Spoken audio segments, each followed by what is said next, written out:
Aujourd'hui, nous allons travailler la notation scientifique.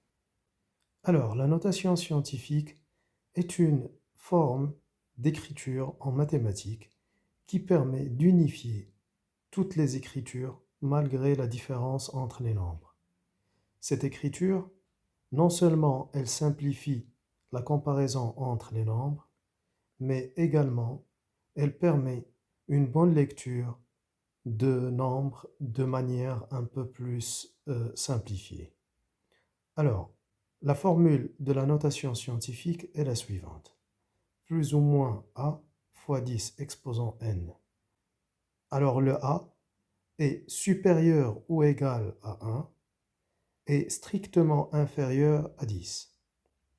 C'est-à-dire ça pourrait être par exemple 1,25, 5,24, etc.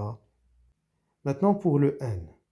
Le n est un nombre entier relatif, c'est-à-dire c'est un nombre qui pourrait être égal, par exemple, à soit moins 4, moins 3, moins 2, ça pourrait prendre plusieurs valeurs, moins 1, ou bien 0, ou 1, ou 2, ou 3, ou 4, etc. Voilà. Alors, un nombre entier, c'est un nombre qui s'écrit sous la forme de 0, 1, 2, 3, 4, 5, 6, 7. Ça, c'est le nombre entier naturel. Pour un nombre entier relatif, c'est la même chose, sauf qu'on peut l'écrire non seulement d'une manière positive, mais également sous forme négative, c'est-à-dire avec les moins. Alors, on peut avoir les 0, 1, 2, 3, ainsi de suite, et en même temps, le moins 1, moins 2, etc. Et sans avoir une virgule. Donc, il n'y a pas de virgule dans ce cas de nombre entier relatif. Il y a le moins, mais il n'y a pas de virgule. Alors, prenons quelques exemples qui nous permettront de mieux comprendre la notation scientifique. Par exemple, le premier nombre, 227 000.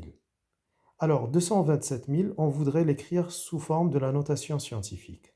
La première des choses, c'est qu'il faudra avoir la virgule de manière à ce que ce nombre-là, c'est-à-dire le A, doit être compris entre 1 et 10. Alors, puisque ici, j'ai le 227 000 avec les 3 zéros, alors ici, je pourrais mettre une virgule entre les deux 2, c'est-à-dire ici, de manière à ce que là, ça devient 2,27. Alors, je le note déjà, 2,27. Maintenant, puisque ici, j'ai noté la première partie, c'est-à-dire du A, maintenant, notons la deuxième partie. Commençons d'abord par le 10 et puis calculons le n. Alors, fois 10. Maintenant, exposons. Exposons combien? Alors, maintenant, si je dois avoir ce nombre, c'est-à-dire 227 000, et j'ai 2,27 fois 10 exposant quelque chose. Alors, fois combien, fois 10 exposant combien pour obtenir ce nombre-là? Alors, déjà, pour obtenir 227, c'est-à-dire sans les 3 zéros, donc là, je dois multiplier ce nombre fois 10 exposant 2, puisqu'il y a deux chiffres après la virgule. Donc, déjà ici, 10 exposant 2, si on parle seulement de 227. Maintenant, si on parle encore de 227 000, c'est-à-dire avec les 3 zéros, eh bien là, ce ne serait pas seulement 10 exposant 2, mais plutôt 10 exposant 5. Et donc, avec 10 exposant 5, comme si le 2, je vais le noter ici, alors comme si le 2,27 fois déjà 10 exposant 2, il est égal à 227. Maintenant, si je fais le même, ceci fois 10 exposant 3, alors il serait égal non seulement à 227, mais à 2070. Et donc, fois 10 exposant 4, ce serait tac, et ainsi de suite, jusqu'à arriver à 227 000.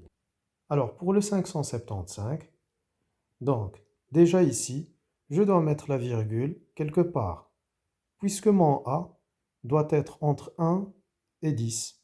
Alors, je ne vois que le 5,75. Je ne peux pas utiliser le 57,5 ou bien le 575 puisqu'il n'est pas entre le 1 et le 10. Donc la seule possibilité que je pourrais avoir, c'est le 5,75. Alors, je note mon 5,75. Maintenant, je dois mettre fois 10 exposant quelque chose. Ce quelque chose que j'ignore, c'est ce que je dois calculer. Alors, ici, puisque nous avons notre 5,75, si je fais fois 10, par exemple, si je fais fois 10, exposant 1, ceci est égal à combien? Ce serait égal à 57,5. Maintenant, si je fais le même nombre, mais fois 10 exposant 2, ça va me donner, c'est-à-dire ici, avec deux chiffres après la virgule, je vais éliminer la virgule et ça va devenir 775. Donc là, je tombe exactement sur le même, c'est-à-dire 575. Et donc, le nombre que je cherchais ici, c'est-à-dire ce nombre entier relatif, c'est-à-dire ici, le n, est égal à 2. Voilà.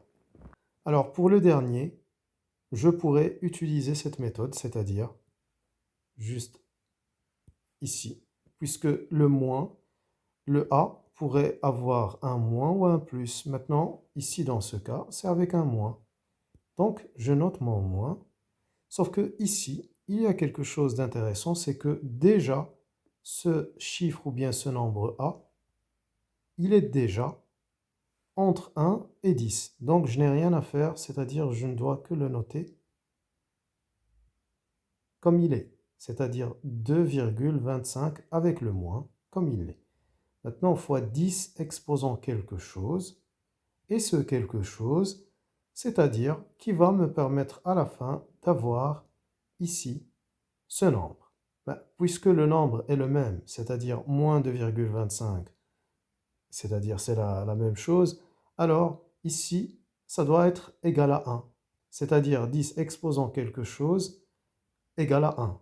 Alors, il n'y a que le cas du 0, c'est-à-dire 10 exposant 0 pour obtenir ce 1.